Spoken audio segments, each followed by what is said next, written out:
Et salut à tous, j'espère que vous allez bien. Aujourd'hui, je vais vous raconter l'histoire d'un homme qui va rater un cambriolage pour une raison totalement incroyable. Vous allez voir, ça n'a aucun sens, ça part dans tous les sens, c'est du jamais vu.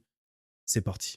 L'histoire se passe à Rome, en Italie, fin août 2024, juste à côté du Vatican, dans le quartier chic de Prati.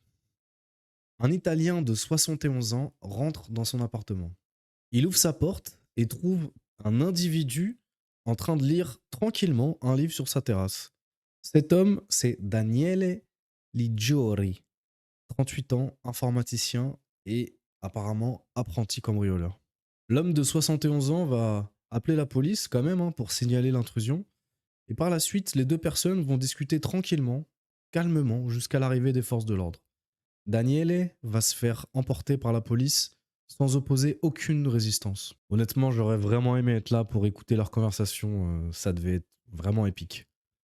Ah monsieur, oui bonjour, non non allez-y, non, je vous en prie, non, ne vous dérangez pas. Ah, je vois que monsieur est un connaisseur. Ah oui, excellent choix de livre, tout à fait, oui oui oui, tout à fait. Vous voulez peut-être que je vous serve quelque chose à boire, oui? Oui, un petit café? Un petit café? Du sucre, sans sucre? Non, pas de sucre. Pas de sucre, pas de lait? Non, ristretto. Va bene, va bene. Non, franchement, ça devait être incroyable leur conversation. Alors, écoutez la défense du cambrioleur qui est totalement lunaire, hein. Le cambrioleur prétend qu'il admirait le panorama à l'étage au-dessus et qu'il aurait fait une chute. C'est comme ça qu'il serait tombé sur la terrasse de ce loft, qu'il aurait pris pour un bed and breakfast. Il a par la suite repéré un livre sur la mythologie grecque et se serait mis à lire passionnément. Voilà. Alors moi, je trouve ça beau. Ça veut dire que pour lui, la culture, c'était finalement plus important que le cambriolage. Et ça c'est quelque chose. On manque de cambrioleurs de cette envergure aujourd'hui. On manque. On en manque. Et ça, c'est beau. Il a également déclaré, mais j'ai rien fait. J'étais seulement en train de lire. Sauf que malheureusement pour lui, il avait une valise sur lui qui contenait des vêtements d'un magasin qui venait de se faire cambrioler. Mais encore une fois, il va se défendre et il va dire que c'était pour les donner à des mendiants.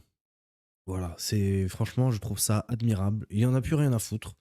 Il se fait prendre la main dans le sac et puis il sort des récits sans queue ni tête, des récits rocambolesques. Voilà, c'est beau. C'est beau, il n'y a rien d'autre à dire. Et l'histoire ne s'arrête pas là en fait, puisque le livre, donc le fameux livre qui s'appelle Glidei al sei l'Iliade all'ora del aperitivo. Excusez mon accent italien exécrable. Donc les dieux à 18 h, l'Iliade à l'heure de l'apéritif de Giovanni Nucci. Pour ceux qui s'intéressent à la mythologie grecque, allez-y, foncez, hein, ça a l'air passionnant, comme vous pouvez le constater. Par contre, il n'est pas traduit en français, malheureusement.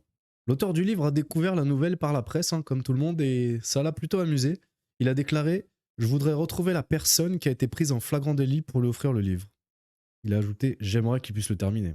Voilà les amis, c'est déjà la fin de cette histoire. J'espère qu'elle vous a plu. Si c'est le cas, n'hésitez pas à vous abonner, à commenter, à lâcher un pouce. Ça prend vraiment peu de temps et ça me fait hyper plaisir. Et puis ça m'aide aussi, ça me soutient énormément.